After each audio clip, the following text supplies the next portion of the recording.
ஒரு பேஷண்ட் ட்ரீட்மெண்ட்டுக்கு வந்திருந்தாங்க. அவங்களுக்கு back pain and also neck pain.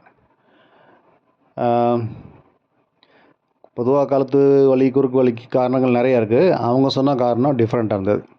இந்த மாதிரி யூடியூப் பார்த்து எக்ஸசைஸ் பண்ணேன், அது செஞ்சதுக்கப்புறம் வந்து எனக்கு வலி வந்துடுச்சு அப்படின்னு சொன்னாங்க. ஸோ இன்றைக்கி டாபிக் தான், யூடியூப் பார்த்து நாம் எக்ஸசைஸ் பண்ணலாமா அப்படின்றதான். இப்போ வந்து எக்ஸசைஸில் 2 வகையான எக்ஸசைஸ் இருக்குது. ஒன்று வந்து உடல் ஆரோக்கியத்துக்காக, உடல் எடையை குறைக்கிறதுக்காக பண்ணுற எக்ஸசைஸ் அது. இன்னொன்று வந்து தெரப்பியூட்டிக் எக்ஸசைஸ்.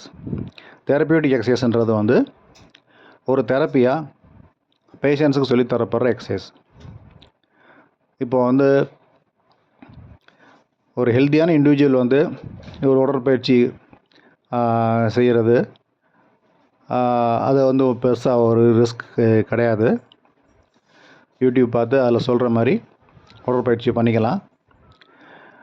ஆனால் வந்து கழுத்து வலிக்கு எக்ஸசைஸு, குறுக்கு வலிக்கு, மூட்டு வலிக்கு, இந்த ஷோல்டரில் வந்து வலிக்குது அப்படின்னு உடலில் இருக்கிற வலிகளுக்கு, நோய்களுக்கு வந்து உடற்பயிற்சி நாம் வந்து யூடியூப் பார்த்து கற்றுக்கிறது வந்து செய்கிறது வந்து கொஞ்சம் ரிஸ்க்கு, ஆபத்தும் கூட. ஏன்னா நிறைய நோய்களுக்கு வந்து இங்கிலீஷில் இருக்கிற அந்த டெர்மினாலஜிக்கு தமிழில் மொழிபெயர்ப்பு வார்த்தை இல்லை. அதனால் யூடியூப்பில் வீடியோ பண்ணுறவங்களும் சரி, அதை பற்றி ரொம்ப எக்ஸ்பிளைன் பண்ணி சொல்லுறது கஷ்டம். ரெண்டாவது, ஒரே நோய் கூட ஒவ்வொருத்தர் உடம்புக்கும் செட் ஆகிற மாதிரியான சில எக்ஸசைஸ் மட்டும்தான் பண்ண முடியும். உதாரணத்துக்கு சொல்லணும்னா, இப்போ கழுத்து வலி உள்ள ஒருத்தருக்கு வந்து ஒரு பேஷண்ட்டுக்கு நான் சொல்லிக் கொடுக்குற எக்ஸசைஸ் வந்து அதே மாதிரி எக்ஸசைஸ் இன்னொருத்தருக்கு செய்ய முடியாது.